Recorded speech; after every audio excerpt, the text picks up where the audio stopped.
Well, just about the time that Mary and Martha come to blows, who should walk in but Jesus?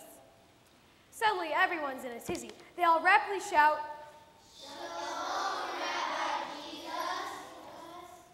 And Mary throws an enthusiastic, "Surprise!" Martha is apologetic about missing Jesus' entrance and wants him to come in all over again so they can do things right. Isn't that Martha something? Martha fusses about where Jesus should sit. Can you believe she embroidered a pillow with WWJS on it? Not a clue? Where would Jesus sit? Honestly. But Jesus just wants to talk. And Martha, of course, is too busy to stop and talk. She loves Jesus, no question. But she's got things to do and places to go and soup to stir. Hello, Martha. Can you spell priorities? However, Lazarus and Mary and all the rest are eager to hear Jesus' stories.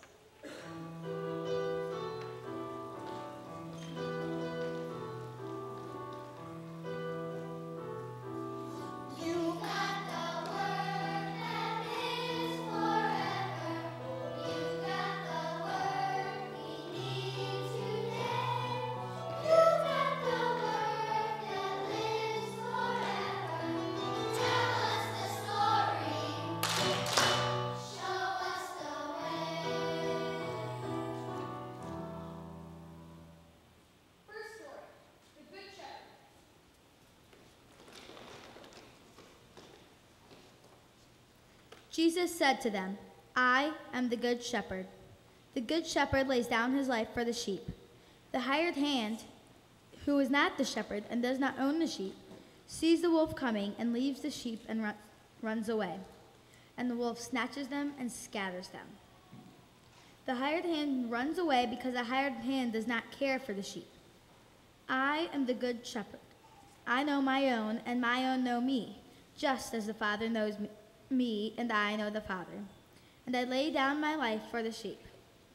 I have other sheep that do not belong to this fold. I must bring them also, and they will listen to my voice. So there will be one flock, one shepherd. For this reason the Father loves me, because I lay down my life in order to take it up again. No one takes it from me, but I lay it down of my own accord. I have the power to lay it down, and I have power to take it up again. I have received this command from my Father. So the guests really get what Jesus is saying. They understand that if someone is a real shepherd, the sheep belong to him. And the good shepherd lays down his life for his sheep. They realize that we are all like sheep, and fortunately, Jesus is our shepherd.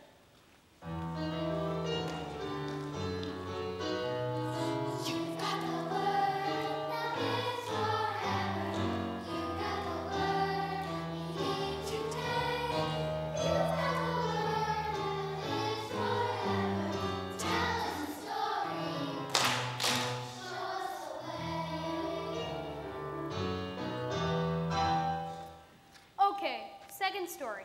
Not about sheep this time, but about a grapevine.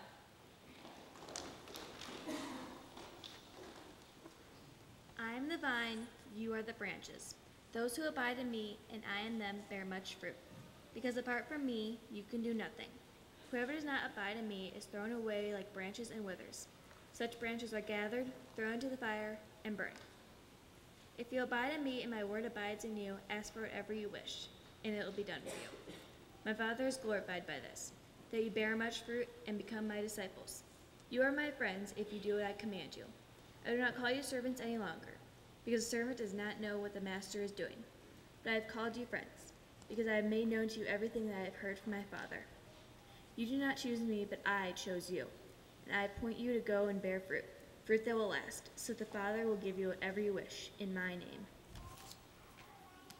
This story was really pretty easy for Jesus' listeners to understand. Jesus wants everyone to stay close to him.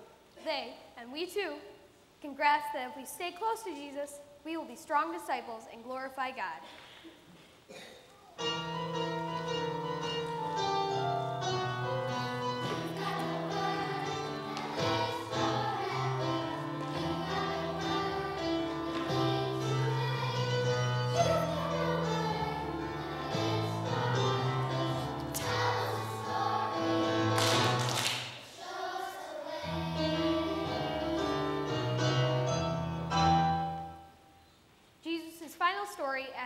listeners to imagine that they're part of one big family, having a good time because they're all together celebrating.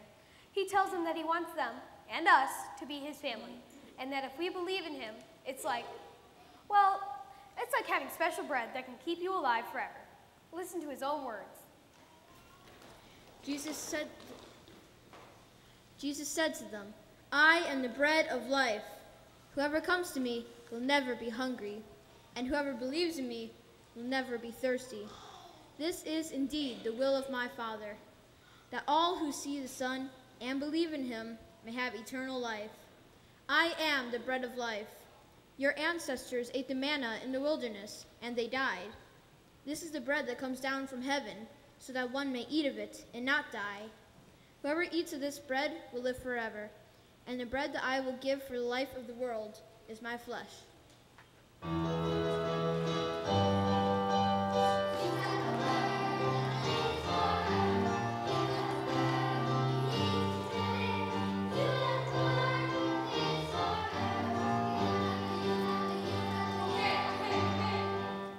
We got it. Everyone has enjoyed Jesus' stories, except, guess who? Martha.